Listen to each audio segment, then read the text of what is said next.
बोलण्यासाठी झालं उभा की तुम्ही आहे। बोला.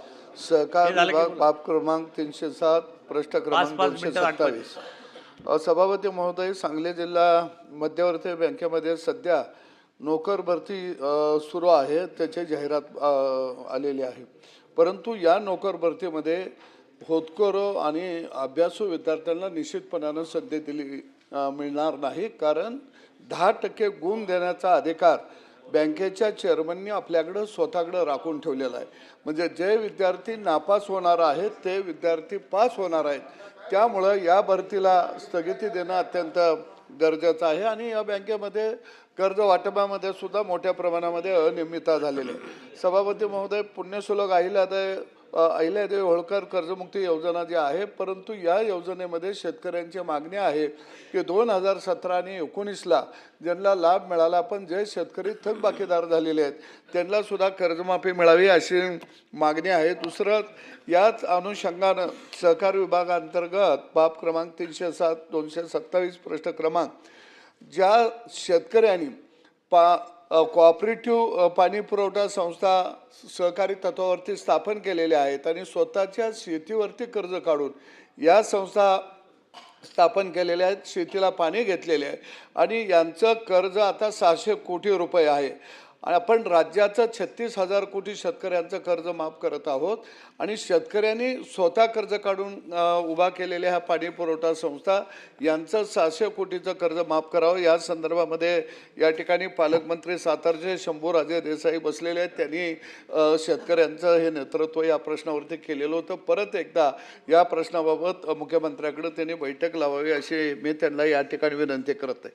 महसूल विभाग बाब क्रमांक 36 प्रश्न क्रमांक 24 या ठिकाणी विशेषतः देवाभाऊ सरकारचं मी मनपूर्वक अभिनंदन करतो आणि चंद्रशेखर बावनकुळे साहेबांचं सुद्धा मनपूर्वक अभिनंदन करतो की महसूल विभागामध्ये शेतकऱ्यांच्या दृष्टीनं अनेक ऐतिहासिक निर्णय या ठिकाणी घेतले गेले। जसं मुख्यमंत्री बळीराजा पानंद रस्ता योजना आणले, त्याच पद्धतीनं ज्या लोकांनी ग्रामीण भागामध्ये अतिक्रमणामध्ये घरं बांधलेली आहेत त्यांना 500 चौरस फुटापर्यंत विनामूल्य जागा देण्याचा निर्णय घेतला। त्याच्यावर 1500 स्क्वेअर फुटापर्यंत 10% शुल्क आकारलं जाईल आणि ती जागा त्या जे काही अतिक्रमण करून घर बांधलेले आहेत त्यांना ते देण्यात येईल। खऱ्या अर्थानं सामान्य माणसाची एक अपेक्षा असते की मला एक घर असावं आणि त्याला हक्काचं घर देण्याचं काम महसूल विभागाच्या अंतर्गत चंद्रशेखर बावनकुळे साहेबांनी केलेलं आहे। मी त्यांना या ठिकाणी मनापासून धन्यवाद देतो। पाणी पुरवठा विभाग बाब क्रमांक 317 प्रश्न क्रमांक 335 या ठिकाणी पाणी पुरवठा मंत्री साहेब या ठिकाणी बसलेले आहेत, परंतु अनेक पाणी पुरवठा योजना ह्या थोड्या निधीसाठी अपूर्ण आहेत।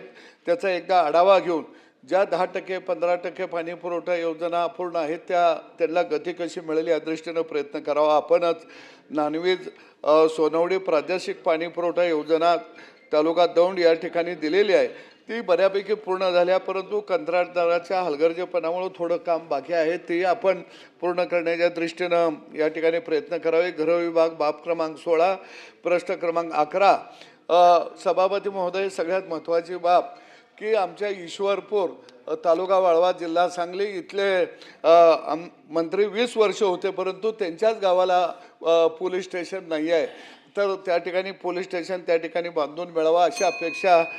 एक 2 मिनटं सभापती महोदय, क्रीडा विभाग बाब क्रमांक 77 प्रश्न क्रमांक 48 राज्याचे क्रीडा धोरण 2012 अंतर्गत क्रीडा सुविधा निर्मितीसाठी आर्थिक सहाय्य हे आपण खाजगी मान्यताप्राप्त शाळा महाविद्यालय यांना स्थानिक स्वराज्य संस्थेमार्फत चालवण्यात येणाऱ्या माध्यमिक प्राथमिक शाळांना आपण जिल्हा नियोजनमधून क्रीडा खात्याअंतर्गत आपण क्रीडांगणासाठी अनुदान देत होतो, पण 2019च्या एका शासन निर्णयानुसार आपण खाजगी शाळांना हे अनुदान देण्याचं बंद केलेलं आहे आणि हा प्रस्ताव वित्त विभागाकडे आहे, परंतु क्रीडा विभाग हे लक्ष देत नाही, कारण आज अनेक विद्यार्थी ही खाजगी शाळेमध्ये शिक्षण घेत आहेत, ते खेळापासून वंचित आहेत।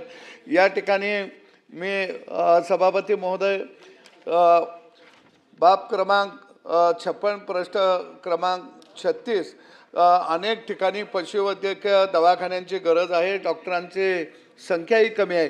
तर त्याही दृष्टिकोनातून या ठिकाणी योग्य ती तरतूद निधीची करणं अत्यंत गरजेचं आहे.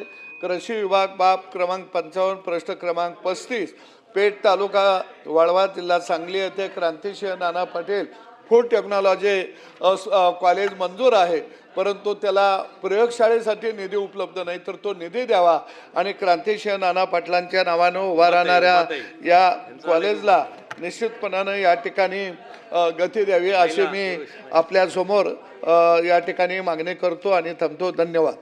5 मिनिटात. या ठिकाणी राज्य शासनाच्या वतीनं मांडण्यात आलेल्या पुरवणी मागण्यावर भाष्य करण्यासाठी मी उभा आहे.